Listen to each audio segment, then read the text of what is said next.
It begins with a small boy gripping a stick and yelling that he is a wizard. He runs around with a friend, and the girl plays along by acting like a magical beast meant to be beaten. With his fake staff raised, the boy gathers himself for a big strike, then swings without thinking and smacks her on the head for real.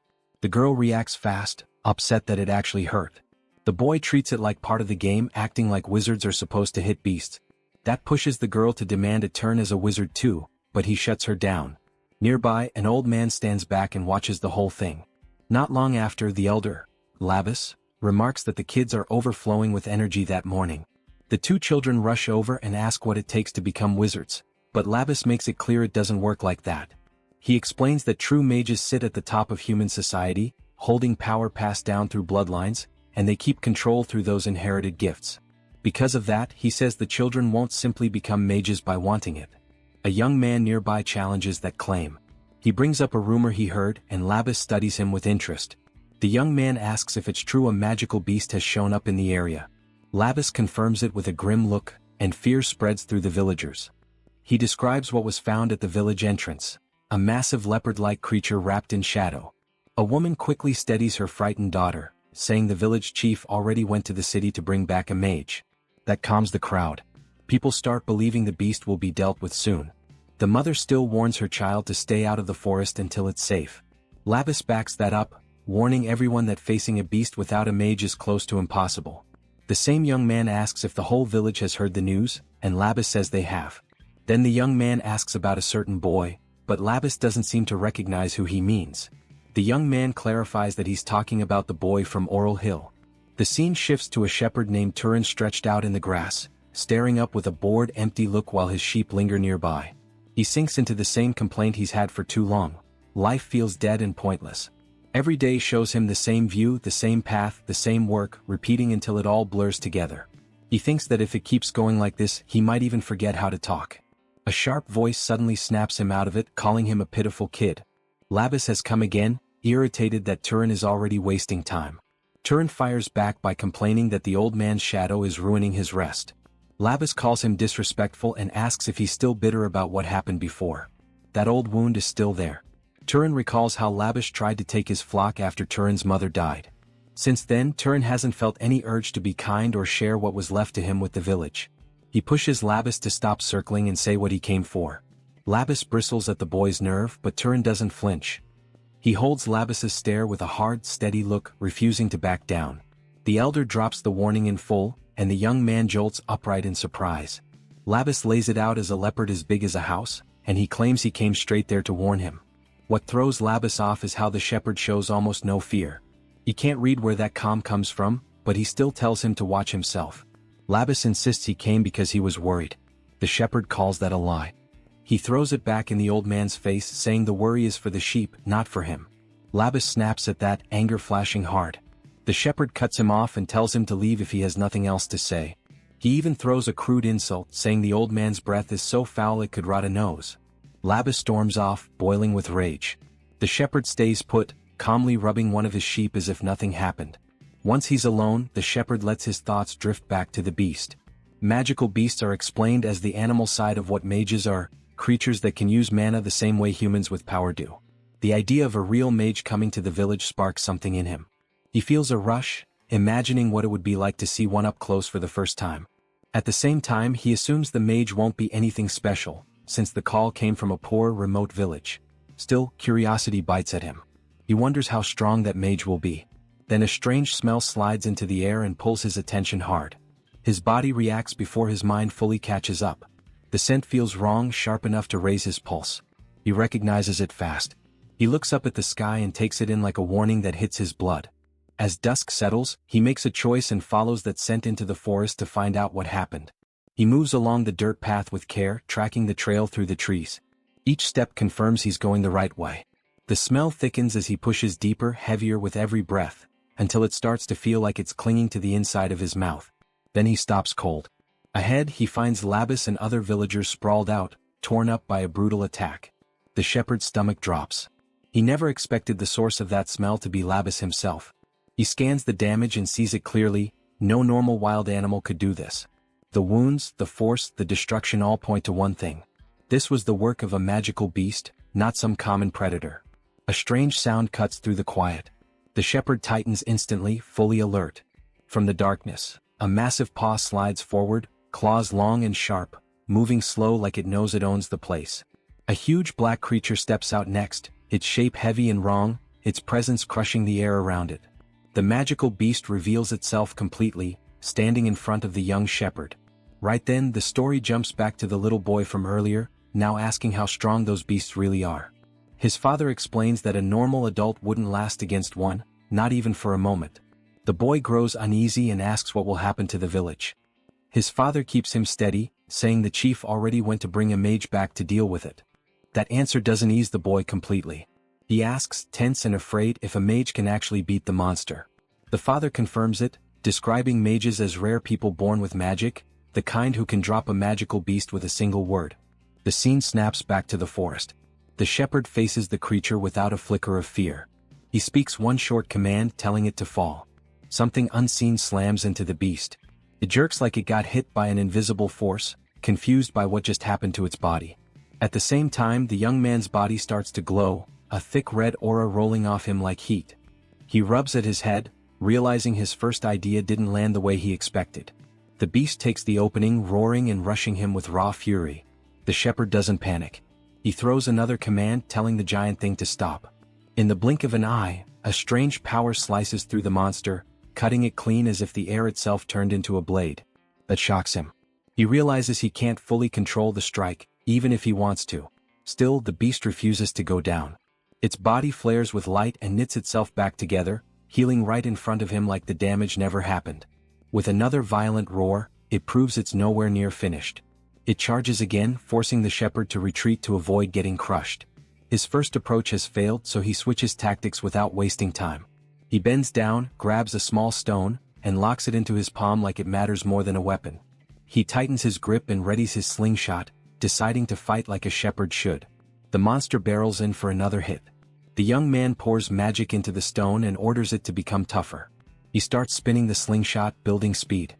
His eyes light up with a sharp golden glow as his focus narrows to a single point. He pushes again, commanding the stone to become faster, and he spins harder until the strap hums with force. He plants his feet, braces his whole body, and loads the throw with everything he has. Then he gives the last order, telling the stone to pierce its target. The stone launches like a bullet, blazing with blue energy. It cuts through the air in a straight line and hits the monster in the head before it can even react. A thick red mist bursts out into the trees. The stone doesn't slow down. It punches straight through and keeps flying, vanishing past the body like the beast was made of paper. With its head pierced, the massive creature collapses, finally dead. The moment rewinds slightly, showing the beast still throwing itself forward for a final rush. The shepherd already has his aim set, calm and sure, ready for the counter. The stone flies again toward the fallen giant, straight at the head. It strikes clean, does heavy damage, passes through without effort and continues on its path. The young man doesn't move as the dead weight drops behind him. He notes that this was the first time he used that power on a magical beast. He looks at the corpse and weighs what to do with it, considering tossing it off a cliff just to be rid of it. Annoyance rises in him as he complains that, in the end, he still ended up doing the villagers a favor.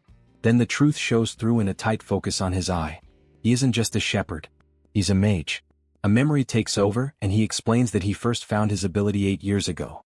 When he was 10, he used his power to make objects float around the house. He got excited and tried to call his mother over, eager to show her firewood lifting into the air. But when she appeared, her face was hard and serious, and she wasn't pleased at all by what she saw. He also told her he could make fire and wind, and that memory stayed sharp in his mind. His mother snapped at him to stop, furious in a way he had never seen before. It was the only time she ever truly lashed out, and it left him stunned. Turin didn't understand why she reacted like that while she picked up the floating firewood and forced herself to stay steady. Then she lowered herself in front of him, close enough that he couldn't ignore the weight in her eyes. She said they needed to talk. She asked if he wanted to stay with her for a long time. He agreed without hesitation, and she made him promise to never use that power again. She also banned him from showing it in front of anyone else. Turin pushed back, confused, asking why. She brought up the stories she had told him before about nobles and knights. Turin later remembered every word of it. She explained that nobles were the bloodline of lords who once saved humanity, and knights were born from that line. She even praised him for remembering her stories so well. She made it clear that nobles and knights were treated differently from everyone else, even among mages. Then she dropped the reason behind her fear. His power came from his father, a knight. After that, she warned him to never let anyone discover he was a mage. With a small, forced smile, she asked him to promise he would keep it hidden. Back in the present, the shepherd notes that 8 years have passed, and the promise still stands. He stares out the window and decides again that it will never be broken. He has no interest in exposing his power to anyone, and no plan to leave the mountain or give up his isolated life. Then a harsh noise breaks the quiet outside. Someone starts pounding on his door, yelling his name, ordering him to come out. Turin opens the door to see what the problem is. A group of villagers stands there, glaring with raw anger. He yawns and asks what they want. One of them throws an accusation at him, blaming him for Labas's death. Another grabs his clothes hard and calls him a shameless brat. The shouting grows louder, uglier, as a man claims Turin used the old man as bait to lure the monster in. Turin stays calm even with that grip twisting his shirt. He reads the situation fast. They aren't here for truth. They're here because they need someone to pin it on.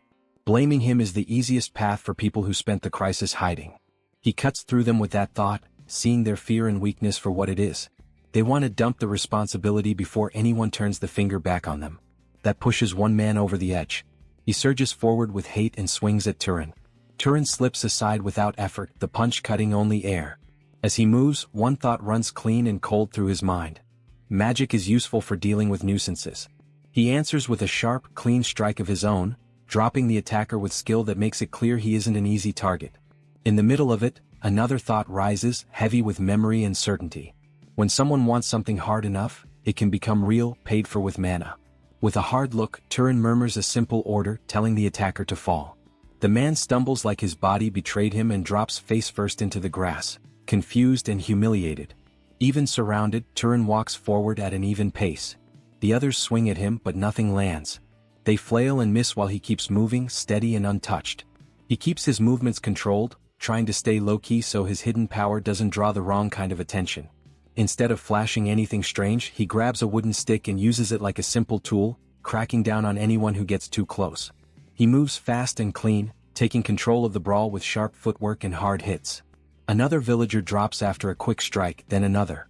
He keeps beating back the rude neighbors who had the nerve to storm onto his land. Then it gets worse for them. In the middle of their swings, the handles of their tools snap in midair right after clashing with him. The whole group ends up dumped onto the grass, sprawled out and groaning. Turin watches them from above and thinks about how long he has lived like this, 8 years of keeping his secret buried. He looks at the defeated men and makes it clear he has spent all that time hiding what he really is. He tells them to stop wasting energy on this and use it to prepare Labas's funeral instead. A group of women shows up next. Turin asks if they came to fight too, but they shut that down right away. One of them says they only wanted to see him. That leaves him quiet for a moment. Then he tells them to drag the idiots away and steps back inside, shutting the door on the mess.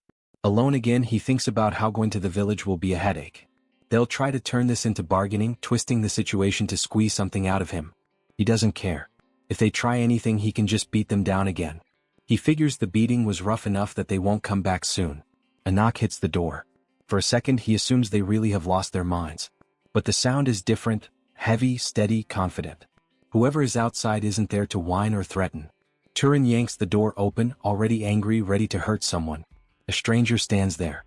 A bearded man in travel-worn clothes, calm eyes and a sword at his side. The man apologizes and asks to stay for a while because he's traveling. That word sticks in Turin's head. Traveling. It feels distant, like something from a world he never touches. The stranger apologizes again, saying he just dealt with unpleasant people. Turin thinks of his mother teaching him manners, and how he never uses that polite voice with villagers. The whole thing feels strange.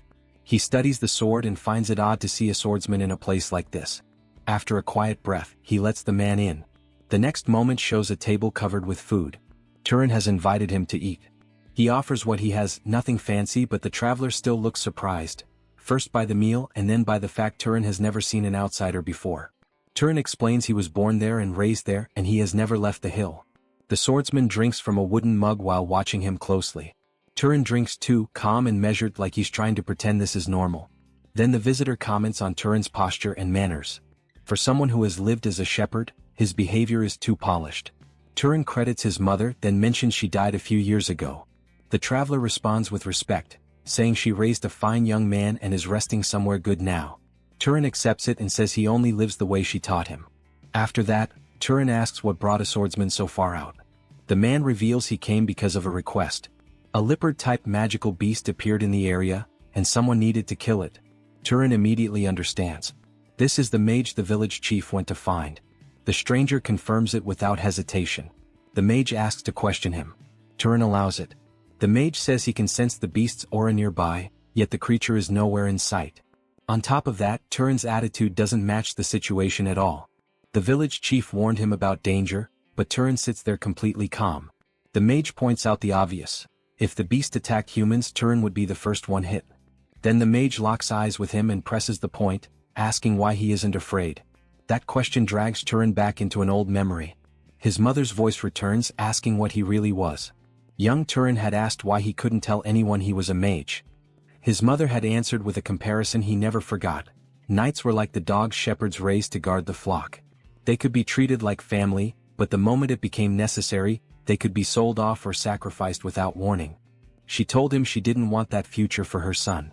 She wanted him to stay with her, live quietly and stay safe. She made him promise he would never forget that warning. If another mage discovered the truth, they would be torn apart and he would be turned into a weapon. To keep his identity hidden, she warned that he might one day be forced to silence someone forever. Back in the present, Turin feels it like a cold weight in his chest. The moment his mother feared has finally reached him.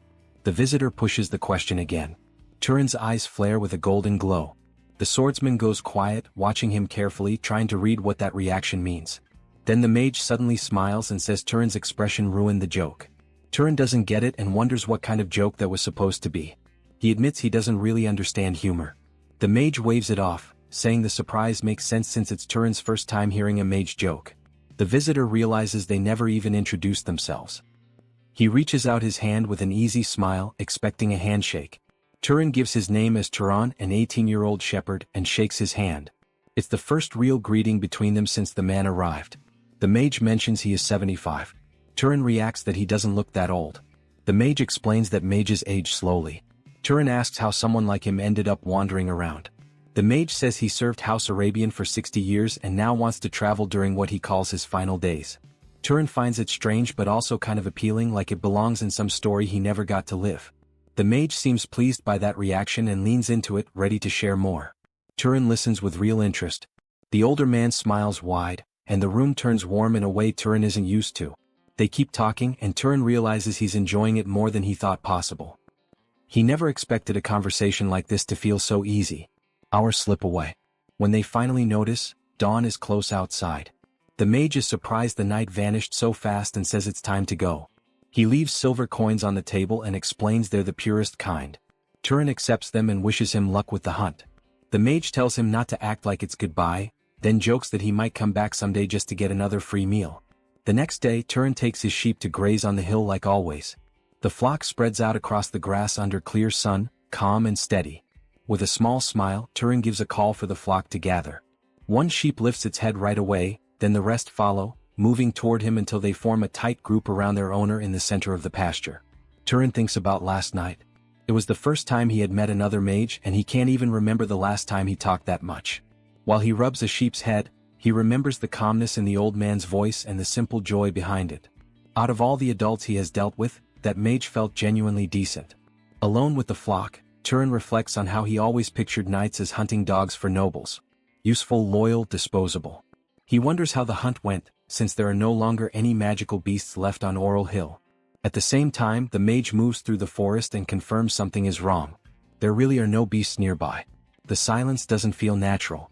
He finds signs of a battle, but he can't sense even a trace of the creature's aura. He stares at a damaged tree and starts to suspect the beast was already killed by someone else. He wonders who could have done it, and whether the chief called another mage besides him. Even so, he feels relief. The beast being dead is what matters. Then that relief shatters. A strange feeling crawls up his spine. His expression hardens as he senses a vicious presence coming closer. He spins around, reacting on instinct. From the shadows, a gigantic paw slides forward, claws huge and warped. The creature steps out and it's wrong. It looks like the same beast that attacked the village, but rotten, twisted, decaying, something dragged back from death and forced to move. The mage understands immediately. It's a corpse puppet, a marionette made from the monster's body. Shock hits him hard. He can't imagine who would do something that vile. The corpse puppet lunges, trying to crush him with a shadowy claw. The mage dodges fast, and the strike slams into the ground hard enough to tear out a crater. He recognizes the problem. This is what happens when mana isn't properly absorbed. No competent mage should leave a corpse like this. He launches upward and fires a heavy blast of energy into the puppet. He is now certain a mage killed the original beast, but he can't understand why they left it behind like this. He dismisses the idea that some rookie knight did it, because someone inexperienced wouldn't be able to bring down a monster like that. As he shapes a fireball, another thought takes hold. Whoever did this wasn't just hunting. They had another purpose. No matter what, the mage decides this has to end. He steels himself and prepares to throw everything he has into the fight. He unleashes a heavy blast of power at the shadowy creature, expecting it to rip the corpse puppet apart. Instead, the magic fades out, swallowed and erased like it never existed. Shock hits him hard. The mage realizes the monster's mana is stronger than his own. Then the creature vanishes into the trees, leaving him staring into empty space. He understands it's setting up a counterattack and starts searching the forest, trying to catch any sign of movement. That's when the enemy's shadow slips in behind him without a sound. The corpse puppet erupts out of the darkness and lashes him with a spiked tail. He has no time to move. The blow lands clean and brutal, tearing him up and leaving his arm badly injured. The force hurls him away. He slams into the ground and rolls through the grass, stunned by how fast everything turned against him. Flat on the forest floor, he can't believe a monster like this is even here. As the creature closes in, he wonders if this is where he dies. Still, he forces a determined smile. He refuses to quit. If he's going down, he plans to drag the thing with him. He gathers every bit of mana he can into one hand, building it for a last strike. The corpse puppet moves in, ready to finish him. The mage holds his focus and waits for the exact moment he can release everything at once. Then he launches himself forward, flying toward the monster for a desperate counter. A small blue light appears deep in the forest. In the next instant, a sharp streak of blue cuts through the air and slams into the creature right before it can deliver the killing blow. The hit comes from a direction the mage never expected. The impact smashes the corpse puppet into the ground and leaves it still in the middle of the woods. The old man stares, confused and stunned. Then he hears a voice he recognizes, checking if he's still alive after the chaos. He looks up and sees the one who saved him, the young shepherd. Turin stands there calm, almost quiet, like the fear never touched him. He walks down the path at an even pace as the tension in the air slowly drains away. The mage's eyes widen as the truth finally locks into place. Turin isn't just some shepherd. He's a mage and not a weak one. The old swordsman presses him, questioning why he hid it the whole time they were talking in that house. He also demands to know why Turin came back at all, since he could have disappeared and never looked back. Turin gives a small, controlled smile and starts to explain his reason in a plain, direct way. The scene shifts into a memory. A dog lies on the wooden floor in Turin's home, resting near their feet while the two sit at the table and talk late into the night. Turin points out that with the visitor's skill, he could make far more money somewhere else. He questions why the old man looks at villagers like them with so much pity. The veteran answers with a tired sigh, explaining that people like these live cut off from everything, with no real protection against how brutal the world can be. Hearing that, Turin reflects on how mages carry power that comes from the gods, and that power drags them toward a path they can't fully escape. The old man smiles and says he's proud to protect helpless commoners, but admits not every mage feels the same. Turin takes that in. He shows he understands, and a satisfied look crosses his face. He recognizes that in a world this big, everyone has their own way of thinking and their own way of living. Back in the present, the final clash ends with a violent shockwave that sweeps through the forest, sealing the victory and wiping out the remaining threat. Still running through the trees, the wounded mage warns that they need to flee, because that creature was on an entirely different level. He says only a noble could bring something like that down and tells the young man to warn the village chief. The swordsman stays behind, ready to face the monster alone and buy time for the escape. Even as he braces himself, he admits he was talking tough and has no idea how long he can actually last. Turin cuts in and shuts that down. He tells him to stop worrying because it's already under control. If the last strike worked, then they're fine. A stone nearby starts to glow, answering his confidence with proof. That stuns the swordsman. He realizes Turin wasn't even close to using his full strength. The veteran knight, Korn, understands it wasn't some random meeting at all. Then more stones lift off the ground, floating in the air with intense blue energy. Turin finally lets his power show, and it becomes obvious he isn't some helpless runaway or a minor talent hiding in the hills. Turin smiles and admits he wanted to test his own limits too. With rocks hovering around him like a halo of weapons, he steps forward to face the massive shadowy creature head-on, calm and certain. Korn tries to shut it down, warning that the enemy is too strong. He insists they should fight together. But the monster doesn't wait. It charges straight at Turin. Turin answers first. A thick beam of blue power tears through the air. Korn can barely follow it. He realizes he would only slow Turin down now. So he lowers his glowing hand and stops forcing himself into the front line. His role changes on the spot. If he can't win this fight himself, then he can at least make sure Turin survives it and grows from it. Then Turin releases a crushing wave of mana that rips through part of the forest. Trees and ground suffer under the blast. Even after that, Turin clicks his tongue in irritation because it didn't do what he expected. He tries to finish with a kick, but his leg passes through the creature like it's smoke. No damage. No resistance. Korn shouts the truth into the chaos. A phantom can't be hurt by physical hits. Turin keeps his eyes on the advancing shape and asks how he's supposed to kill something like that. Korn tells him to use fire. He adds that lightning can work too. Turin extends his hand and flame slams into the monster, but it still doesn't look affected. Turin complains that it isn't working. Korn tells him he's missing the point. To affect a living thing with power, there has to be a cause. It isn't just throwing energy. It's building the right chain that lets the force stick. Then Korn freezes as understanding hits him all at once. Turin never absorbed the beast's mana. That mistake is what allowed it to become a phantom. The old mage is shaken by what he's seeing. Turin is already this strong without real training, without proper technique, without the basics drilled into him. Korn yells for him to create fire and then launch it properly at the creature. Making fire is simple. Controlling it is what takes years. Turin does it instantly.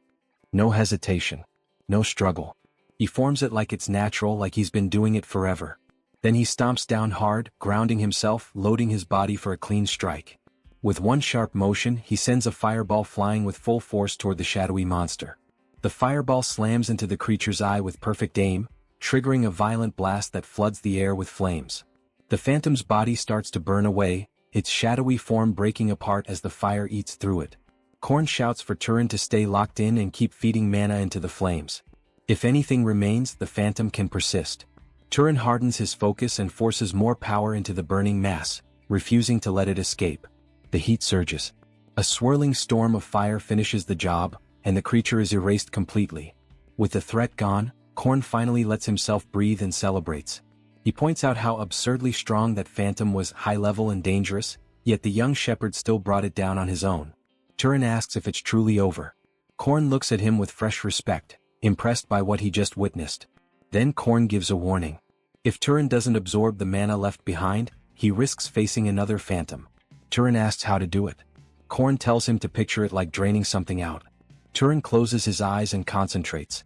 Green energy begins to seep from the remains and stream toward his hand. The mana pours into him in a steady flow and he pulls it in completely. His eyes flare with the same green color as the energy entering his body.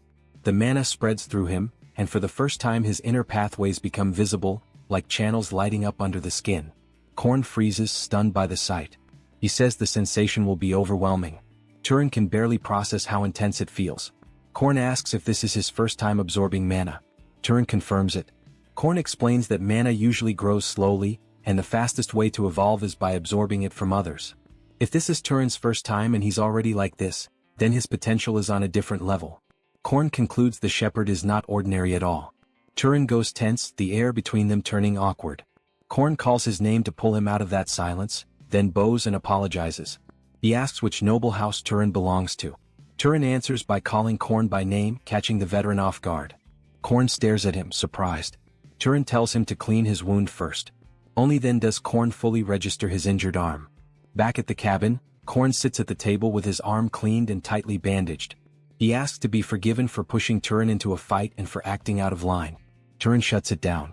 He says he isn't anyone important, just a shepherd who doesn't even know who his father is. He tells Korn to stop. Korn reads the seriousness in his face and agrees. Then Korn asks the question that won't leave him alone. Why would someone that powerful choose to live as a shepherd? Turin explains it was his mother's request before she died a few years ago. She warned him that if nobles found him, he would be turned into a disposable tool. Korn says his mother was wise.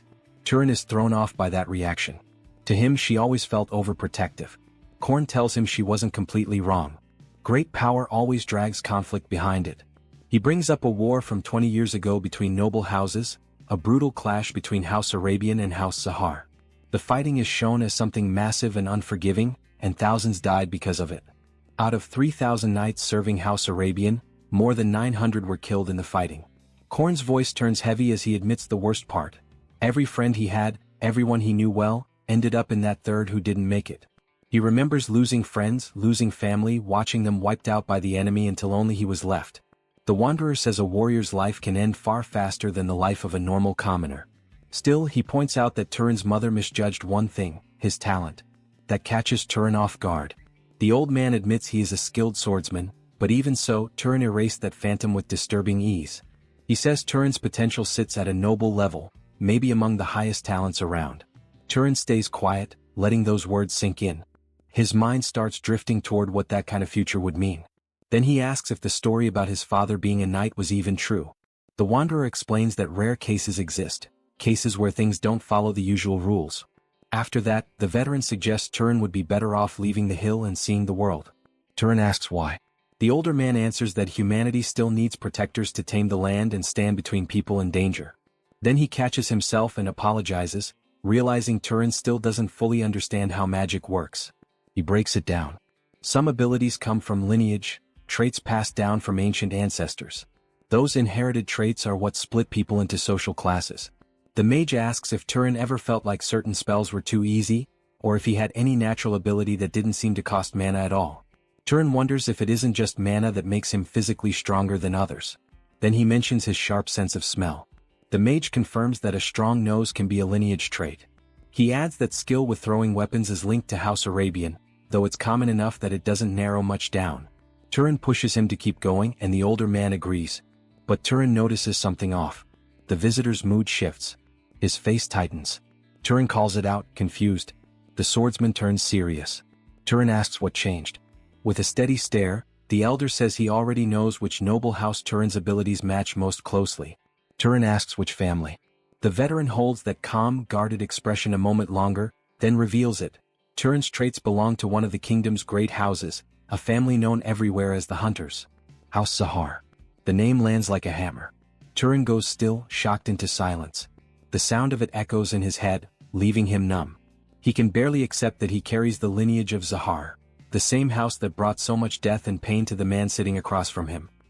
He looks at the veteran and wonders if the same cursed blood runs through him, the blood of the war's villains. He doesn't know what to do with that.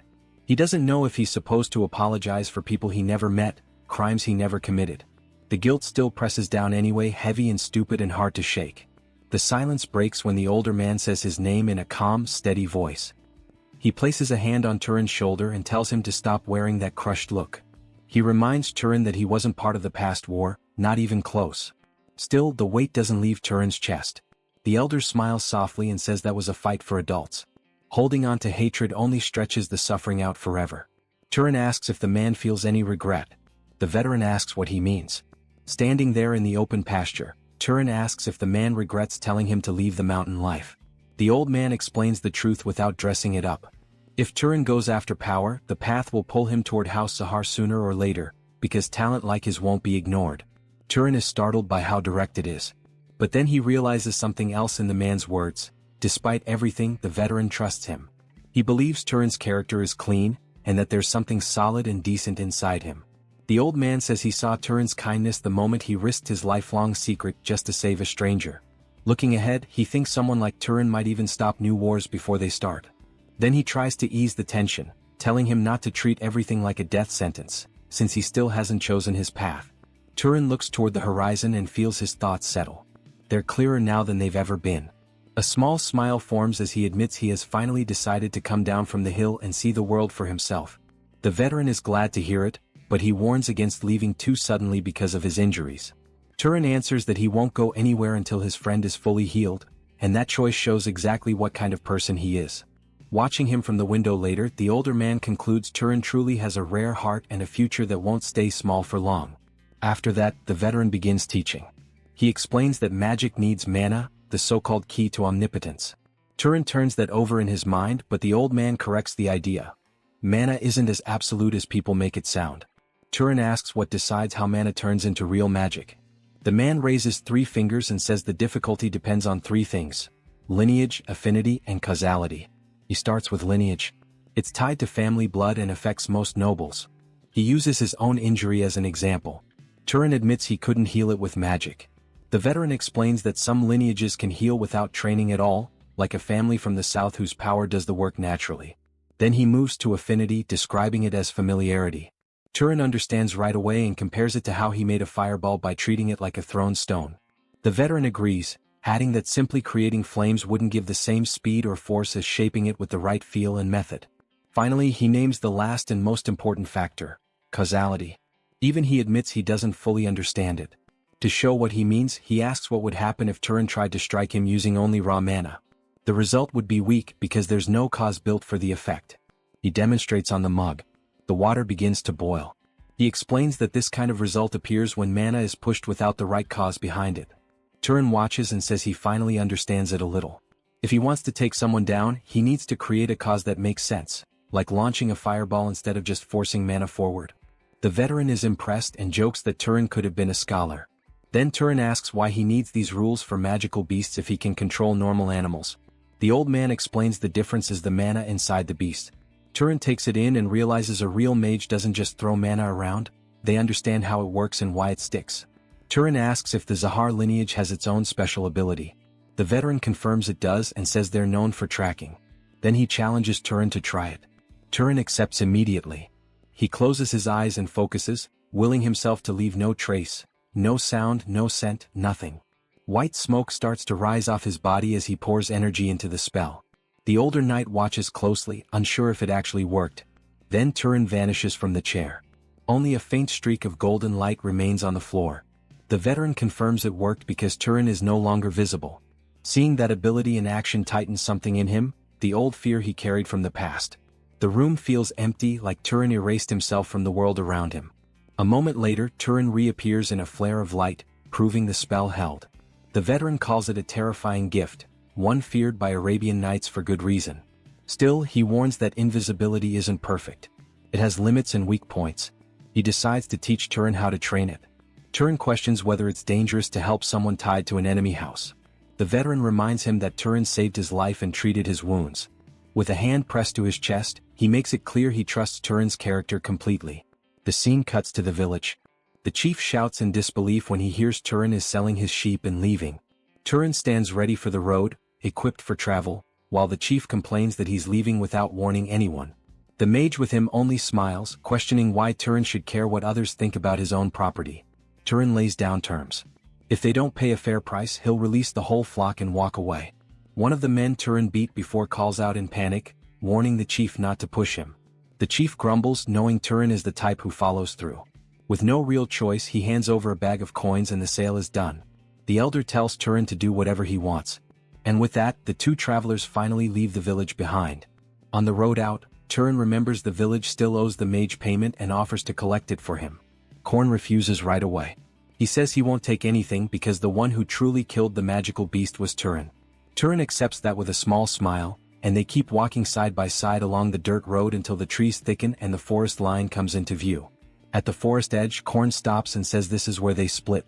He apologizes for not traveling together and admits he feels better moving alone. Turin accepts it and thanks him for the help and the lessons. Korn gives a quiet farewell and tells him to stay safe out there. Turin answers the same way, hoping they'll meet again someday. He stands there and watches for a long time as Korn's figure shrinks down the trail and finally disappears. Only later does Turin understand why he never wanted Korn to talk to him in stiff, formal ways. Deep down, Turin had always wanted a father figure. Someone solid to follow, someone to measure himself against. Korn had filled that empty space without even trying. He had become the kind of man Turin wanted to grow into. The scene shifts. Footprints cut across pale sand in a dead desert. Wind howls through rocky cliffs and jagged formations, dragging dust across the ground. Alone, Turin moves forward with his hood up, crossing the open wasteland with no cover and no comfort. He shields his eyes and keeps walking step after step, through heat and grit. Then he sees movement in the distance. A group of people out there in the desert. His first thought is traveling merchants. The chance of directions and help feels like luck. He heads toward them, hopeful. As he gets closer, he prepares to ask for the nearest city. The leader challenges him instead, asking what kind of person blocks their path like that. Still, the man gives an answer. He says the road leads to a city called Mirai. Turin takes it in and nods, relieved. He thanks the man and turns to continue on his way. That's when one of them stops him and tells him to wait. The tone changes. The man asks if Turin really plans to leave after taking what he wanted. He says if someone receives something, they should give something back. The group draws their swords. Their message becomes clear without any need for more words. They order him to remove his bag. Turin finally understands. This isn't a merchant group. It's a trap. They're bandits. The leader smiles like it's routine and makes it worse, implying nobody would question a death out here. They tell him to hand everything over peacefully, like that would be the easiest way for everyone. Turin reads them fast. These aren't petty thieves. They're the kind who don't hesitate to kill. A flash of training cuts through his mind. Korn's lessons. Causality. Building a real cause before forcing an effect. Making power stick. Turin's face settles into calm confidence. He decides these men will serve a purpose. If they want to fight, then they'll become his first real targets for training in the open desert. One of the bandits stares at Turin's calm face and can't understand his attitude. The group starts laughing. One of them mocks him, acting like the boy is speaking as if he were a mage. Turin answers without hesitation. His hand begins to glow and he lets them see exactly what they walked into. He shapes the air with a quick motion and summons a twisting tornado. The wind explodes outward and throws the thieves across the sand like they weigh nothing. As they hit the ground, he notes that shaping wind with his hand costs far less mana than creating it from nothing. The bandits groan and scramble, trying to understand what just happened. Turin is momentarily surprised by how easily it worked. He doesn't waste time. He grabs his water and sets up the next spell. The liquid shifts and hardens into a sharp ice spear, floating in the desert air. Then more form beside it, several cold projectiles hanging in place ready. One bandit freezes in pure fear as the mage's power becomes undeniable. The spears shoot forward. One of the thieves is pierced clean and drops, finished on the sand. Turin judges the result without emotion, thinking the spell would be even better near a real source of water, and that throwing rocks still feels stronger. The leader collapses to his knees and begs, claiming he didn't know Turin was a mage. The others rush to offer everything they have, promising anything if he spares them. Turin answers by stomping his foot into the sand, making it clear he isn't listening. Stone pillars surge up from the ground and drive forward like a moving wall. The bandit chief stares, horrified, unable to believe what he's seeing. The end is ugly and quick. One by one, the thieves are crushed and wiped out by Turin's magic. Turin walks up to the leader, who panics and promises to answer anything if he's allowed to live. Turin asks why they attacked without any plan since he could have been a mage. The answer makes Turin blink. The man says it happened because Turin bowed. The leader explains they assumed politeness meant weakness, that a respectful traveler had to be an ordinary person. Turin takes that in. Instead of anger, he feels something colder, clarity. He thanks the man because that answer teaches him something useful. Hope surges in the leader's face. He asks if Turin will really spare him. A single drop of water rises and floats above the man's head. The leader remembers Turin's name, and the night with Korn flashes back like a warning. Korn had said Turin would meet many people, and he had also warned him never to feel pity for bandits who hurt others. Turin finally understands why that advice was so hard. Sparing one out of soft feeling can cost 10 innocent lives later. The lesson settles into him like a weight. His expression turns firm. He decides he has waited long enough. He ends it. Afterward, he follows the cart tracks cutting through the sand and keeps moving across the desert. As he walks, a clean thought rises for the first time, sharp enough to hurt. He looks back at the trail and realizes he has taken human lives. Guilt pushes up in his chest, but he doesn't let it steer him. He remembers Korn's warning and knows people who steal without hesitation will do it again. The confusion in his heart slowly quiets and he keeps walking.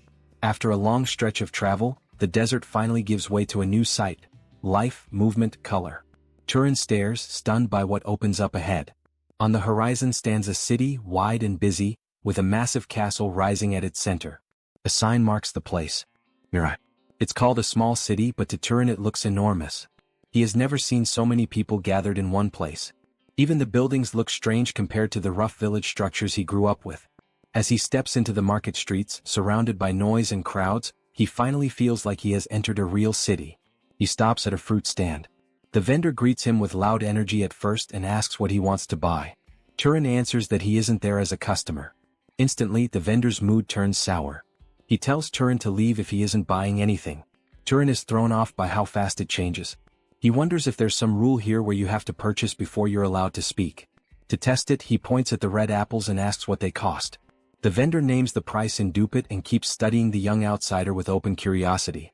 Turin starts counting out coins and the seller adds that he accepts other types of payment too. After the purchase is done, Turin asks where he can find an inn. The vendor points him along a route and tells him to follow the path. Turin follows the directions and ends up in front of the biggest place around, a large building that works as both a bar and a dormitory. The moment he steps inside, a young employee named Lena greets him with a bright, friendly smile.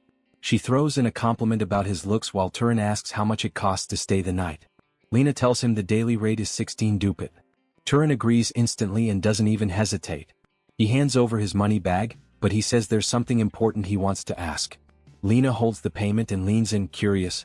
Turin asks if there are any monsters nearby with cash rewards on their heads.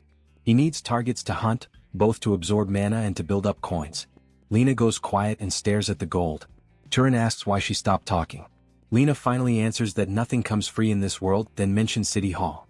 Turin looks lost. Lena is surprised he doesn't even know what City Hall is and calls him a total country bumpkin. She explains that public matters are handled there, and the people working inside do it under the local lord. She adds that it's probably closed already and tells him to go early tomorrow.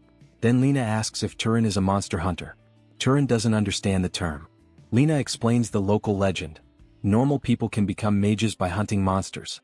She asks if that's what Turin is aiming for. Turin touches his hand and doubts it, thinking it sounds like a silly superstition. A strong man cuts into the conversation and says it's real. He claims he saw it happen with his own eyes. Lena stiffens when she recognizes him. Midden? Midden announces he won't stop until he becomes a mage. Then he pats Turin on the head, apologizes for barging in and starts to step back. Turin doesn't let it end there. He's interested now and asks Midden to explain more about becoming a mage through hunting. Lena, looking bored, shrugs it off. If mages grow stronger by hunting, she says, then regular people should become mages the same way. At least that's the idea people cling to. Midden confirms that he and his group hunt monsters for exactly that reason. Turin asks if anyone in the group has become a mage yet. Midden answers that there are only 4 of them in the city. Then Midden looks Turin over and notices his clothes. He asks what kind of weapon Turin even has for hunting. Turin shows him his slingshot. Midden studies it and can tell right away it's been used a lot. He says a weapon like that could handle small monsters, things like rabbits or foxes. Then he admits his group needs another marksman and invites Turin to join them. Turin answers with a faint, unreadable smile. He turns the offer down. Later, he's shown lying in his room trying to rest. Staring at the ceiling, he thinks about how the day turned into one surprise after another. He looks at his backpack and still can't fully believe he really left his village behind. He wonders what comes next, and blue mana flickers around his hand. 2 knocks hit his door. Turin sits up at once, alert, and calls out to ask who's there. Korn's warning flashes back in his mind: never drop your guard, not even in an inn. A city isn't automatically safe just because it looks busy. The lesson lands again loud and clear. Turin draws his mana in, steps toward the door, and prepares to open it carefully. Turin doesn't swing the door open. He cracks it just enough to peek through, keeping himself hidden. His eyes stay sharp and tense as he checks who's outside. To his surprise, it's only Lena, the inn attendant. She smiles and asks if he was already asleep. Turin looks confused. Lena says she came to warm him up, because she assumed his room was cold. Turin asks what she means. Lena answers with a suggestive look, saying it's exactly what it sounds like. She lingers in the doorway with a shy posture and offers to stay with him for money. Turin asks what happens if he isn't interested. Lena steps closer and says he shouldn't pretend, claiming his face gives him away. Turin doesn't react the way she expects. He shuts his eyes and pulls on a calm, blank expression, like a monk who has cut off all desire. Lena freezes, shocked into silence by how unnatural his reaction is. Another memory flashes up, Korn yelling at him not to do that. Korn had warned him that many girls like that carry illnesses and trouble. Turin remembers the lesson clearly: don't let desire drag him into something stupid. Lena leaves in a huff. Turin lies back down and thinks the city isn't easy either. First the fruit seller, now Lena. The place feels cold, quick to bite. Elsewhere, one of the monster hunters questions his leader. He asks why the boss wanted to bring the newcomer along when he doesn't look useful. Maidon answers that the boy's arrogant attitude would make him perfect bait. But the truth slips out too. The newcomer reminded him of his younger self and he worried about that flimsy weapon. If the rookie stayed near him, maybe he'd survive a little longer. Back in his room, Turin hears the conversation through the wall. A slight smile pulls at his mouth. Maybe the city isn't as heartless as he thought. The next day, Turin heads to the city hall to start for real. Inside, an employee greets him politely and asks what he needs. Turin asks if he's an official. The man answers with a look that says the question is obvious. Turin gets straight to the point. He says he came to hunt monsters. The official looks surprised. Turin recalls Korn's warning again. This world won't be kind for no reason. Korn had said the way to be treated well is simple. Show people you're a mage and respect follows. Turin holds that thought as the official hands him a paper with a hunting request. The man warns him not to take the poster, only read it and return it. Turin studies the drawing and asks if it's a crow. The official mocks him, asking if it looks like a cat. Then he gives a real warning, bring the monster's body back. If the mana isn't handled, it can turn into a phantom. Turin says he already knows. Leaving a magical beast corpse behind carries a death penalty. He remembers the disaster before and states he won't repeat that mistake. He asks why the knights aren't the ones hunting. The official says they don't have time because their job is keeping order inside the city, not chasing threats outside. He looks down on Turin and says this kind of work is for outlaws like him. Turin leaves. The official watches him go and assumes another corpse will end up outside. Then everything flips. A crow-like monster's eye snaps open with a sharp, sinister glow. Then the scene shows it already dead on the hall floor, a huge wound torn into its chest. Employees stare down at the body, stunned. They can't believe how fast it happened. Turin has already returned with the corpse. Turin confirms he killed it alone and asks how to claim the reward. The official stammers and says they'll pay. He hands over a bag of coins and tells Turin to get some rest. Other workers inspect the body and note the wings are still intact, impressed by the clean condition. Then someone notices Turin hasn't left. He's still standing there. The receptionist asks why he's still in the hall instead of heading back to the inn. Turin asks if there are any other monsters worth hunting nearby. The official is stunned by the question. He can't believe the young man is still asking for more hunts after coming back that fast. The scene shifts to the inn. The most expensive dishes on the menu are spread across a table. Lena sets down a full feast and admits she never imagined someone like him would take down 30 monsters in 3 days. She comments that he must have made a fortune. Turin eats without holding back. Even while enjoying the food, Turin stays serious. Coins aren't his real goal. He's after mana. That's what matters to him, and absorbing it has already made him far stronger. He can feel it clearly, his mana has multiplied since meeting Korn. But he also senses a ceiling approaching. Weak creatures aren't going to push him much further. Lena doesn't really understand what he's talking about. The owner and Lena stare at the table afterward, shocked that he cleared everything alone. The owner jokes that he eats like a starving wolf despite being skinny. Lena looks pleased that he liked it. Turin thanks them and says the food was good. As he starts to leave, someone grabs him from behind. A heavy hand clamps onto his clothes. A group of bullies steps in, blocking the way, asking if he's enjoying something good all by himself. One of them calls him a beanpole and says he heard Turin has been earning a lot of money. The brute suggests he should donate some of it to them and swings a slap at him. Turin blocks it easily. The attacker freezes, shocked. Turin stays calm and throws the words back at him, asking if he wanted a little charity after all. That makes the bully snap. He roars and winds up a full power punch. Turin slips aside and answers with a clean hit that launches the man across the room. Another goon grabs a wooden bench and rushes in. Turin stops it with one hand and shatters the bench like it's dry twigs. Then he clamps a strong grip onto the attacker's cheek and twists with effortless control. Blue light flickers in Turin's hand, and the goon drops hard to the floor, finished. Lena rushes in with a tight, forced smile trying to calm things down. Then she snaps, yelling that fighting inside the inn is forbidden.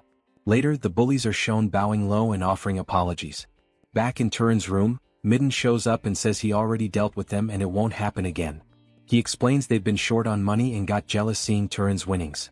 The two goons stammer out their apologies. Turin asks if things are really that rough. Midden admits they're tight. He clenches his fist and says in about 3 days he'll scrape together enough to pay for the room, but it's his own problem. Turin holds out a bag of coins with a small smile. Midden stares, stunned. Turin says it's payment for Midden's kindness earlier for inviting him. Midden asks how Turin knew. Turin repeats the rule of the city: nothing is free in this world. Then he asks for information in return. Midden brightens, saying that's what he does best. The scene cuts to a wide view of Mirai, its buildings packed together under the shadow of the castle. Turin stands on a cliff preparing to move, thinking this might be his last hunt in the city. Midden has already given him details about the next city, so it's time to go. Turin admits that information was worth it. He also decides Midden is a good man. When he compares him to Korn, he feels the difference. Midden is less experienced but in some ways more open and kinder. Then Turin's eyes widen. A familiar scent hits him, sharp and wrong. His stomach tightens. Hoping he's mistaken, he takes off at full speed into the forest. He finds huge claw marks ripped into a tree, clear signs of a fight. His expression turns hard as he follows the trail of destruction deeper into the woods. Then he finds it. A horrible scene. Someone is down, badly injured. Turin recognizes him as one of Midden's hunters. He studies the area with a cold, focused stare, trying to piece together what happened. The man's eye is lifeless. He didn't survive. Coins lie scattered nearby, half buried in dirt and splashed across ground stained bright red. Crouched beside the blood-stained ground, the young mage tries to make sense of what happened to Medon and his team. The signs are wrong. Too much damage. Too fast. Then a faint sound cuts through the silence. He turns and finds another hunter barely alive, slumped behind a tree. The man forces out one last word with the little strength he has left. Rabbit. It doesn't make sense at first. Then a brutal image flashes through the scene, an oversized rabbit with a mouth smeared red. The young man scans the area again and spots more bodies. Too many. All torn apart. This wasn't a normal ambush. They were slaughtered by a monster. A shape moves. A giant rabbit-like creature steps out, red eyes burning, horns rising from its head like twisted crowns. The young mage pivots immediately, squaring up to face the killer. The beast attacks without warning. It explodes forward at a terrifying speed, closing the distance in a blink. The young man is caught off guard by how fast it is and barely manages to react. He slips away at the last moment. The rabbit stops for a beat, locking onto him with raw hatred. He gathers mana and forms a barrier of air in front of him, bracing for the next hit. With a quick flick of his fingers, he shapes an attack and launches a sharp blade of wind straight at the creature. The strike lands, but the rabbit answers in a way he didn't expect. It whips its tail like a weapon and smashes the air barrier apart, shredding it as if it were thin glass. The young man reads it instantly. This thing has fought ranged attacks before. It knows how to deal with thrown weapons. The rabbit stomps hard enough to shake the ground and charges again, trying to crush him head-on. It leaps high, then dives down with full force, aiming to end it in one blow. Its eye flares with intense light as it commits everything into the strike. The young man dodges again. The rabbit slams into the ground instead, carving impact into the earth. It doesn't slow down. It spins and sprints at high speed, staying on him, refusing to give him space. The young mage closes in at the right moment and drives a direct mana strike into the creature's face. The impact makes it scream in pain. He uses that opening to pull back, jumping away to buy distance and time to think. Then the rabbit's body starts glowing. Golden energy spreads across it like a coat, and the pressure in the air shifts. It charges again, faster than before. Its speed becomes hard to track. It starts producing afterimages, splitting into blurred shapes as it zigzags across the clearing. The pattern is meant to ruin aim and force mistakes. Dust erupts, thick enough to hide movement. Inside the cloud, the monster screams and tears through trees, smashing trunks apart as it thrashes and hunts him down. When the dust thins, the truth shows. The rabbit is hurt. Blood leaks from a paw in its back. Its mouth is smeared red, but its strength is fading. Then it drops. The massive rabbit collapses to the ground, finally defeated. The young mage stands alone in the clearing, steady and ready, already thinking ahead. He approaches the body and moves to do what matters most now: take the mana before anything else can go wrong. He extends his hand and starts absorbing immediately. Green energy pours into him in a heavy stream. The amount is insane. It dwarfs the mana he took from the leopard before. The power flooding into his body is so large it almost doesn't feel real. Behind him, the surviving hunter speaks again, calling him a mage. The young man confirms it, and the hunter demands to know why he hid it. Tears gather in the man's eyes. He explains that none of them had families to pass anything down to, and now there's nothing left but loss. His thoughts drift to Medon and the dream they all carried together. A memory surfaces. Medon once talked about a city called Orem, a place with a library. He described it with a proud smile, saying it held thousands of books, open for people to read. Medon noticed the young man finally reacting, finally caring about something he said. The young man asked how to get inside. The answer had been simple and cruel: entry wasn't for everyone. Only mages were allowed into that library. Back in the present, the hunter questions what the young man meant when he said he had decided something. The young mage makes it clear. He's going to Orem, the great city Medon spoke about so much. Later, he looks over the graves with a heavy, quiet stare. He leaves his hunter friend behind with that sadness still sitting in his chest. Then he turns and walks away, carrying a final wish that Medon finds peace wherever he ended up. After a long stretch on the road, the young man finally reaches a city packed with life. The noise, the crowds, the scale of it all makes his old awe for Murai feel almost embarrassing. A sign makes it official. This is Orem, the great city, massive and buzzing like it never sleeps. He never expected so many people to be trying to get in. He joins the line at the gate and watches the guards work. The security looks strict, like they're hunting criminals or troublemakers. Compared to smaller towns, this place runs on tighter rules and sharper control. Then one guard singles him out and orders him to stop. The young man pauses, confused. The guard's face twists with disgust as he points at the traveler's filthy clothes and says entry isn't allowed like that. The message is clear. Clean up first, then come back. Later, once he finally gets inside, he sees it. The library. A towering structure that rises above the city like a fortress, huge and heavy, impossible to ignore. He tilts his head up and remembers Medon talking about this place like it was a dream. The building looks unreal and he wonders if magic shaped it. He walks toward the entrance and draws the attention of two guards stationed at the door. He makes it clear he wants to enter. One of them shuts it down immediately, warning that the library is only for mages. The young man doesn't hesitate. He states that he is a mage. The guard stares at him like he just heard nonsense. Anger follows fast. The man demands to know if he wants to get dragged out for pretending, because someone like him couldn't possibly be a mage. The guard moves to shove him away. Red mana flares from the young man's hand. The guard freezes, stunned. A memory of corn surfaces. Mages can recognize each other easily. By sensing mana, they can even tell who is stronger. The young man's eye ignites with a deep, frightening red glow. Pressure floods the air around him. The guard is thrown backward by sheer force and crashes to the ground. His partner rushes to help him up. The shaken guard tries to act fine, but the truth hits him hard. This isn't some minor mage. This is someone from the noble class or higher. He introduces himself as a knight of House Baltas and asks which family the young man belongs to. The young man questions whether he even needs to answer to get inside. The knight says it isn't required for entry, but adds a new barrier. Using the library needs permission from the master of Baltas. He says he'll contact the noble house. The next scene shows the young man sinking into a luxurious bath with a tired sigh. He had expected getting into the library to be simple. Instead, it's already turning into a full process. A maid appears, watching him with a shy look. Then more maids step in and start attending to him. He clearly doesn't like it. He wonders how his life turned into this.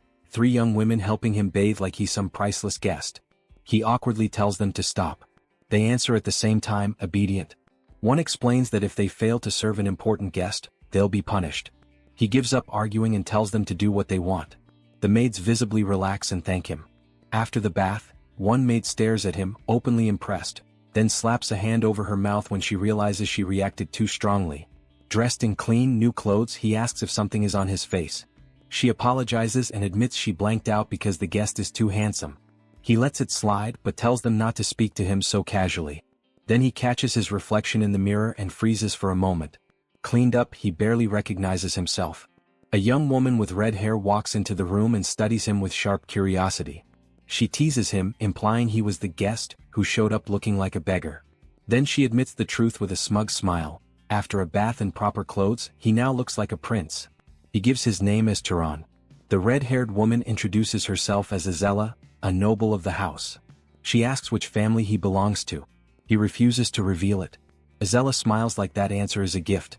She says it's a shame he won't share his origin, and her eyes narrow with interest.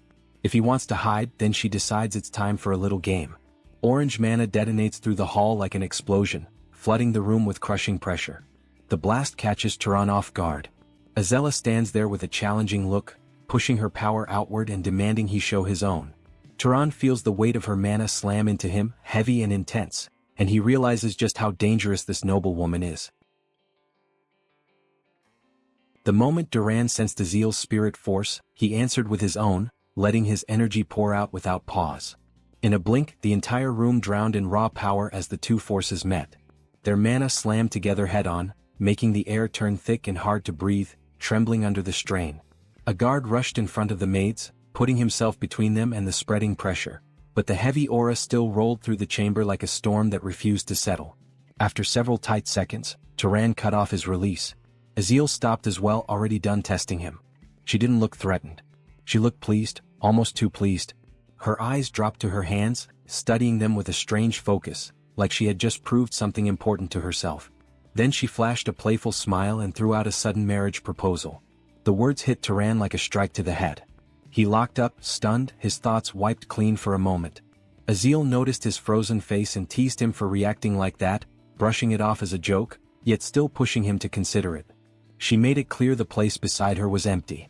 With that final jab, she turned and left with her guard, her presence sticking to the room even after she was gone.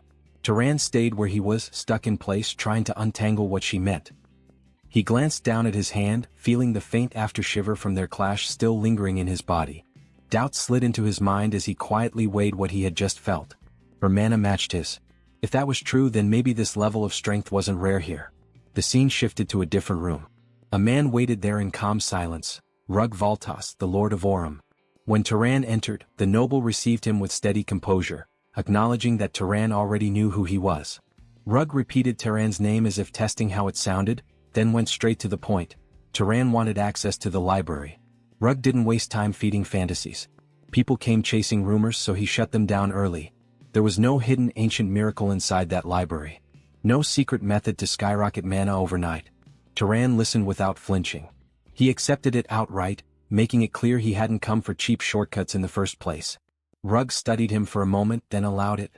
Nothing inside was confidential to the house anyway. Still, the day was already late. Turan would rest and return tomorrow, and Rug asked if that was fine. Turan showed real gratitude, bowing his head, promising he wouldn't forget the kindness. The next day the Grand Magic Library came into view. Turan walked toward the immense tower, its height stabbing into the sky like it was built to challenge the heavens. At the entrance, the guards checked him and confirmed his pass, welcoming him into the Sky Library. Turan pushed the doors open and stepped inside. His body stopped on instinct. Rows and rows of books rose above him in a massive circular design, climbing upward in a spiral that looked like it never ended. The air felt old and heavy with time, carrying the dry scent of parchment and knowledge sealed away for centuries. Turan had never seen anything like it.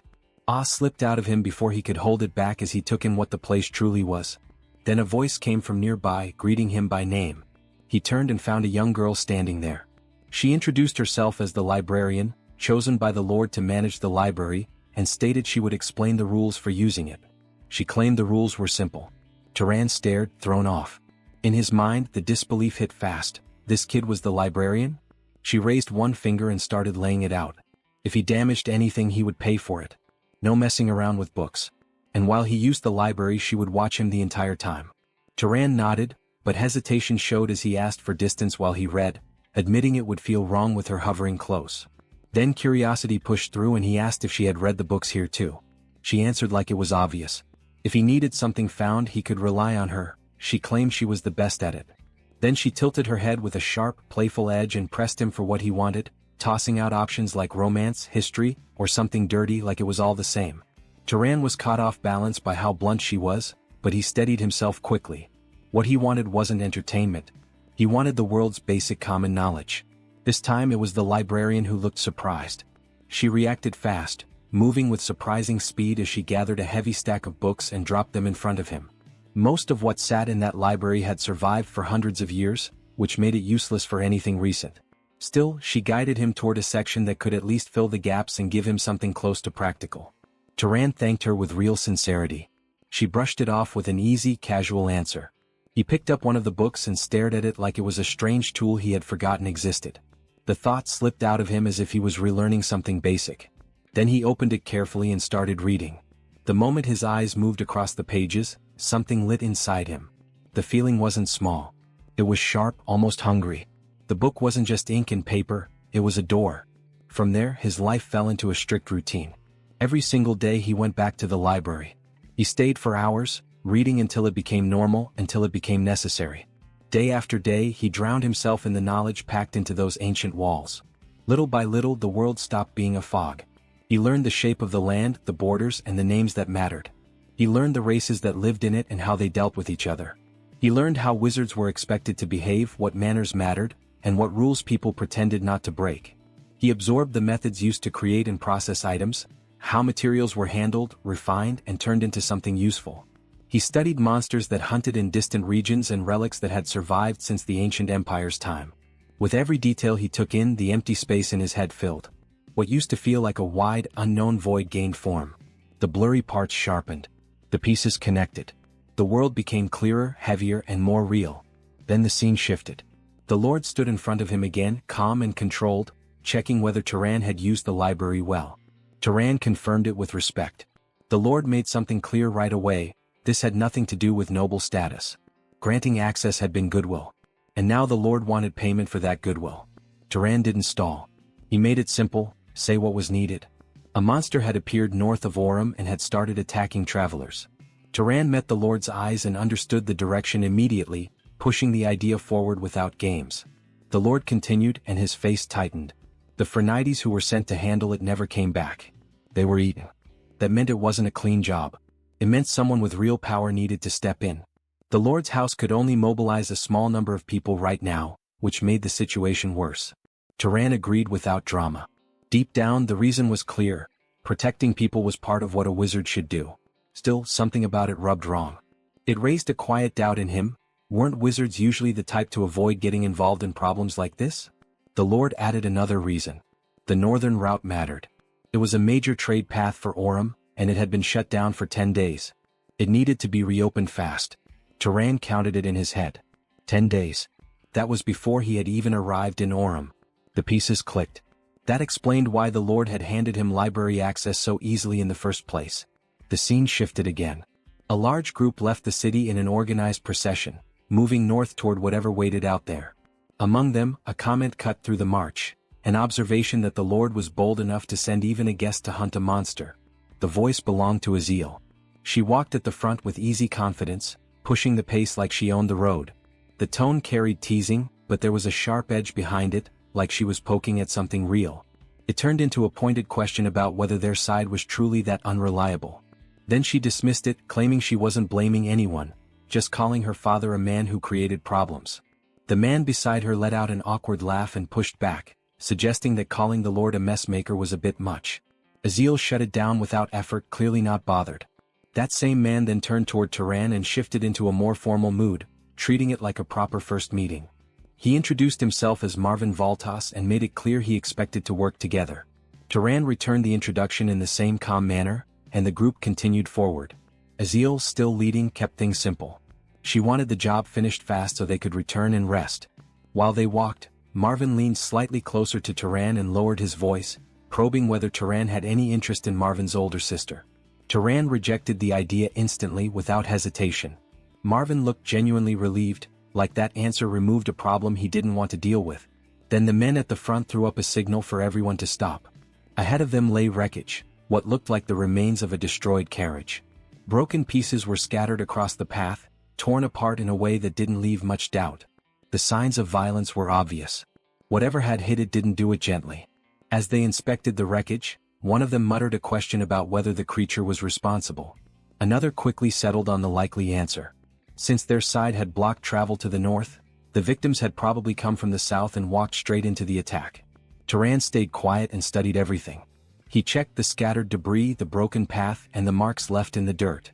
His focus tightened as he read the damage like a message. Then he stated the conclusion with calm certainty. Was a monkey. Head snapped toward him. The word didn't match what they expected. Azil repeated it with open doubt, as if testing whether he was serious. Turan lowered himself and pointed to a large print pressed into the ground. It wasn't a claw mark. It was a palm. The kind of imprint that explained the strength behind the smashed carriage. The creature had hit the merchants and slipped back into the forest afterward. If they found the trail and chased it, they could reach it. Azil's face tightened. Chasing it meant tracking magic, and she barely had enough control to do something like that. She pushed the question to Marvin. He admitted he couldn't either. Someone mentioned a knight who could handle it, but before the thought finished, Turan stepped forward and took it on himself. Azil watched him with sharper interest, probing whether he came from a specific bloodline known for that kind of skill. Turan didn't make a big deal out of it. He simply made it clear he used this method often and had practice. He started immediately. The moment he focused, his senses shifted. He drew in a deep breath, and the air gave him what his eyes couldn't. Faint traces of the monster's presence began to separate from everything else, as if invisible lines were rising into view. He followed them for a short distance, then stopped and pointed hard to one side. The trail went that way. The group moved with him until the trees opened near a riverbank. Taran halted and scanned the ground and the waterline. The scent ended here. The creature had washed itself. Azil frowned, refusing to accept it. A monster using water to erase a trail sounded too clever. Taran didn't argue in circles. Maybe it did it on purpose. Maybe it washed itself simply because it wanted to. Either way, the result was the same. Then the scent hit again, stronger, closer, sudden. Taran's eyes widened just a little as the danger snapped into place. He turned fast and warned them it was behind them. Everyone spun around. A massive monkey-like monster stood there, bigger than expected, built like a moving wall of muscle. It roared again and again, shaking the air with its voice. In its huge hands sat several heavy stones, already lifted and ready to launch. Knights and soldiers shouted in alarm, trying to form up, trying to react. They didn't get the chance. The monster attacked first, and the moment it moved, everything broke into chaos. Stones crashed down like falling chunks of a cliff. Soldiers were hit brutally, some blasted off their feet, others crushed where they stood. In seconds, bodies piled up across the ground, wounded and dead. Taran barely escaped a direct hit, twisting away at the last possible instant. When he stabilized, his eyes caught the lifeless remains scattered across the dirt, the scene turning ugly fast. Gisela barely held on, forcing herself behind the bodies of two fallen soldiers, using them as cover. From that position she screamed for them to attack. Inside Taran's head, one thought cut through with bitter clarity. His mother had been wrong. The remaining soldiers tried to push forward anyway, desperate to strike back. But the monster shifted, turning as if it intended to run. Taran didn't let it. In one smooth motion he drew his weapon. No hesitation. No wasted movement. He released a single strike. The force behind it was not normal. Blue energy exploded outward like a focused beam, cutting through the air with brutal speed and perfect aim. The pressure of it froze everyone who saw it. One blow was enough. The massive creature was erased, destroyed completely as if its size had never mattered at all. Silence dropped over the riverbank. The survivors stood there in disbelief, their eyes slowly drifting toward the source of that finishing strike. Taran walked forward without hurry, weapon still in hand. He spun it lightly as leftover energy rolled off his body. A faint blue aura continued to flow around him, calm and cold, sealing the fight with a single final decision. The gorilla monster fell with just one hit. The brothers are stunned by what happened. The mage quickly took the chance to finish the monster. With an immense fire coming out of her hand, as if she were the very incarnation of a dragon.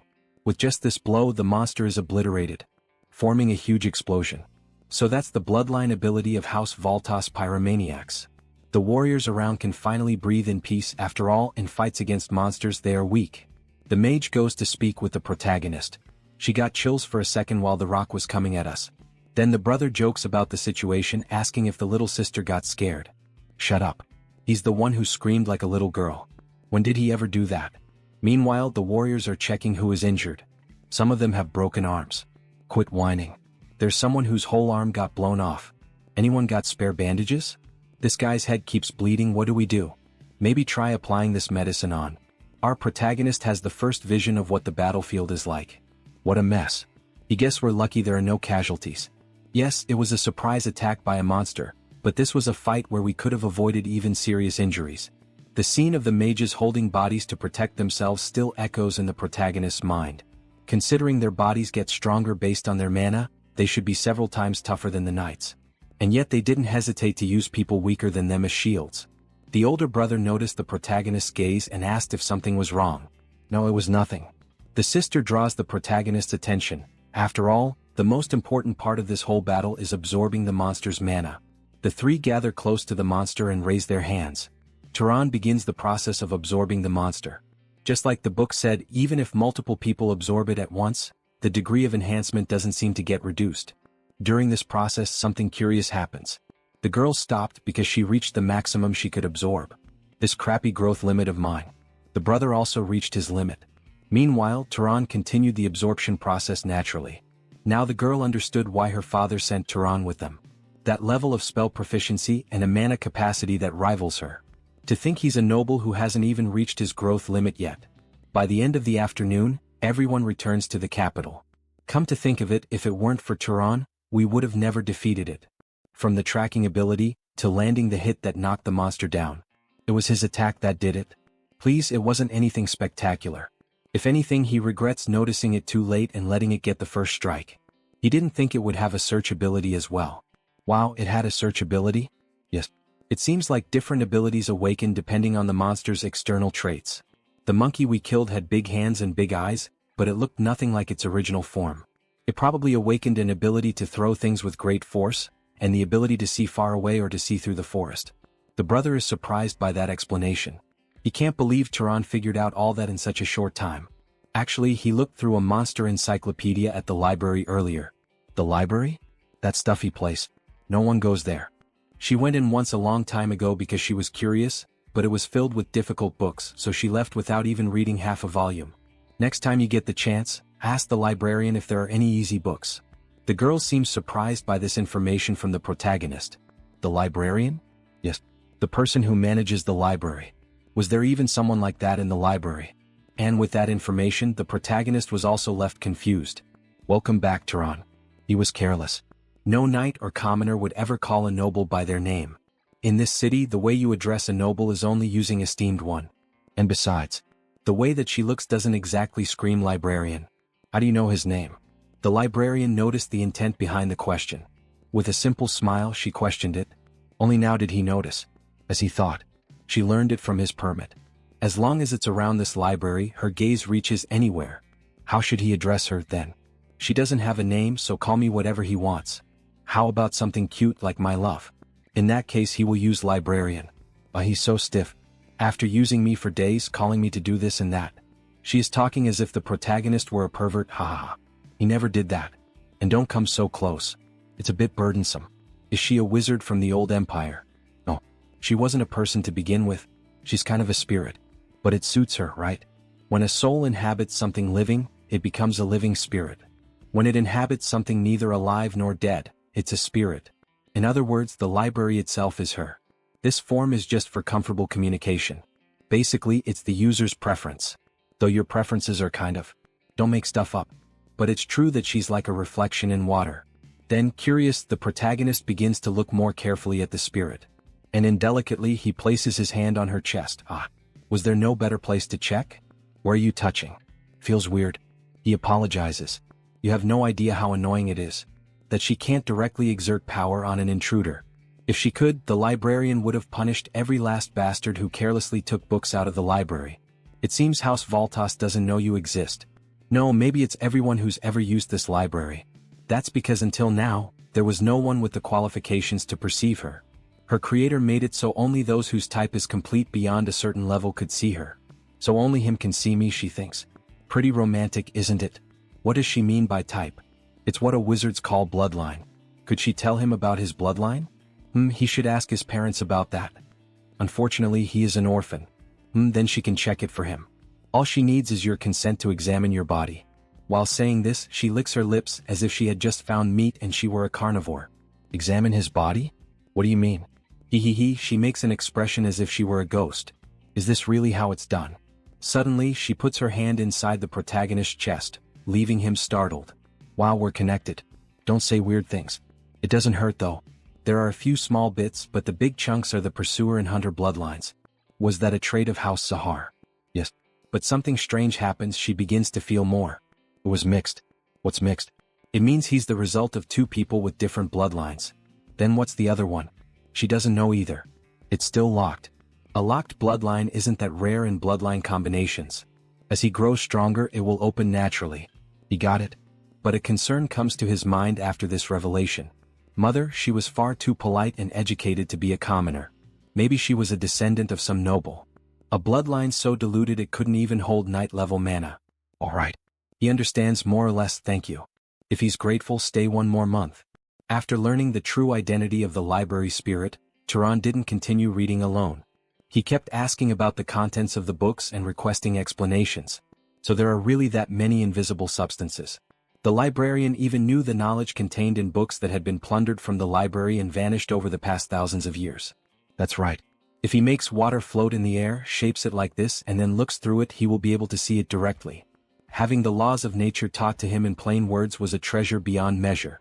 He learned that all kinds of diseases spread through such microorganisms, and that the decay of living things is caused by the feeding of such germs.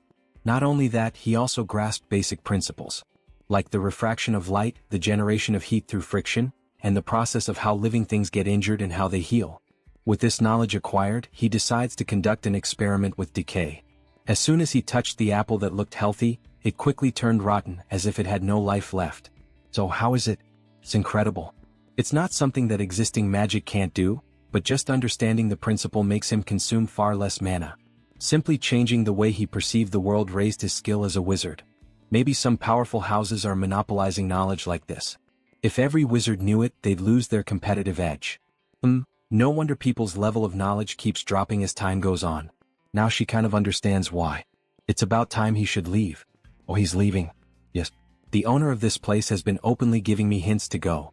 Now take me with you. As she tries to hug him, she ends up passing right through and falling to the floor. Can you even leave this place? No. Can't you just stay here? She will take good care of him. Sorry, but he will pass. He's not ever going to say he will stay. This land has a lot of the gods' legacy, so go look around once in a while. Maybe among them there's a spirit who might know even more than she does. He will come visit from time to time. Come if you want or don't. But she's clearly sad that Turan is leaving. Don't worry, there are still so many books he haven't read yet. Finally he left the city. According to the continental map he got from the library, House Zahar's base, the Emerald Desert, is east of Orem. He will head to Zahar and find clues about his parents. But there's no need to rush. If the clues were going to disappear, they would have already vanished sometime over the last 18 years. And if they're still there, then going a little later won't make them disappear. While walking through the forest, defeating monsters that appear, the protagonist hears a noise and decides to hide to understand what is happening. He sees a huge horse apparently protecting its owner, who is on the ground. A saddle. The monster wasn't attacking him but protecting him. What a demon. What kind of pet monster is that strong? Is the monster the one that is being attacked? Until, upon paying closer attention, he notices that they are dark elves who are near the horse. Try to create an opening somehow. Easy for you to say. They begin to cast dark magic and some animals that were dead around start to rise like zombies. So this is the dark elves' necromancy which he read about in that book. Should he help? But the man lying over there may have been the one who attacked the dark elves first. But soon came the confirmation. Turan observes the dark elves feeding. Whose hand is that? Give me one too. Eat your own. She must have already taken some for herself. So they were cannibals. Turan uses the special stealth ability. The ones she killed were all men, so they were way too hairy. Suddenly, the monster's head is hit by a spell from the protagonist, leaving the companion without reaction. What just happened? Quickly, she activates her own ability and gives life to new monsters to protect herself. When another stone buffed with speed by Turan is approaching, one of the monsters throws itself in front to protect the master. Who was that? Come out. The bull keeps destroying everything in front of it, hoping to hit the hidden enemy. So the enemy is using the stealth ability. Let's see if the enemy can still hide after this. She summons a special type of wolf that uses an ability to detect traces of magic, which quickly ends up revealing our protagonist. Found you, demon. Kill him. The monsters advance and Turan prepares himself. Creating a fire spell, he throws it at the enemies. However, only one was defeated. The bull kept advancing, hitting the protagonist head-on. They are fast. Good thing he took one of them out beforehand. However, Turan did not notice, but the fox was still alive and bit his leg. He kicks the monster to recover, but before he could react, the bull attacks again, causing him to be sent flying and crash into a tree, severely injuring him. The elf simply laughs at the whole situation. Serves you right. How dare you kill her, Kel? She will make you beg to die. But something unexpected happens. The horse delivers a kick to the elf and tramples him. Consequently, the elf calls for help from his servants to contain the horse's attack. The servants quickly go to save him, and the elf, faced with so much humiliation, swears that he will kill them all. But before that could become reality, Turan takes advantage of the opportunity given by the horse and quickly launches an attack that finishes the elf with a hit kill. The servants disappeared, leaving only the horse and Turan. Tired after this intense fight. That sure took a lot out of him. The horse approaches, sniffing the protagonist's hair, as if checking if everything was alright. Yeah. Thanks for your support. Finally, the unknown man opened his eyes. It was already night, with the moonlight shining brightly. Well, what happened? He sees our protagonist in front of a campfire. Oh, he's awake finally. Who are you? He saw you being attacked by dark elves, so he saved him. Oh, thanks. The horse approaches its master till he is safe as well. That is a good horse. Not only did it understand that it had to protect its master, but even that it needed to move to a safer place. Thank you for saving me. He is Azai's of House Berg. I am Turan. May I ask if there was any particular reason he came into conflict with the Dark Elves? A reason? No, there wasn't. He was simply on a pilgrimage with his retainers, when they suddenly ambushed them without provocation. He had heard that these other races were savage, but he never imagined they would be this bad. He apologies. The people he lost this time were very precious to him. Were they your family? They were the knights and servants who came on this pilgrimage with him. They practically raised him since he was little. I see. He's a good person. Do you happen to know how many dark elves attacked you? He killed 2 of them. That should be all of them. Turan uses the search ability as if it were a radar across the entire forest. There are definitely no more dark elves nearby. Turan, do you happen to have urgent business right now? He's also in the middle of a pilgrimage himself. To think he's on a pilgrimage despite having that much power, could he be the child of some great house? But then why is he alone? That's difficult for Turan to explain. And he is not that strong. He only managed to ambush one and take him down, then he barely fought off the other with the help of that red horse. Both begin to test each other, releasing sparks of mana, and apparently both are equivalent. Unexpectedly, his amount of mana is incredible. If Turan hadn't absorbed the Dark Elf's mana, he would have had even less than him. Honestly, his raw mana alone isn't at a level where he would be overwhelmed by 2 necromancers. Which means, conversely, that he must be noble born from a powerful bloodline. And if he's on a pilgrimage, then he probably hasn't even reached his growth limit yet. Why would someone like that be traveling alone? So many questions. If you do not have a fixed destination, would it be all right for him to invite you to House Berg? He will repay you for saving his life and escorting him safely back to his house. When you say repay, what do you mean? They of Berg are enchanters, vassals of Ereban, the great house to the north, and a bloodline that has crafted magic tools for generations. Turan, he will make the finest magic tool worthy of you.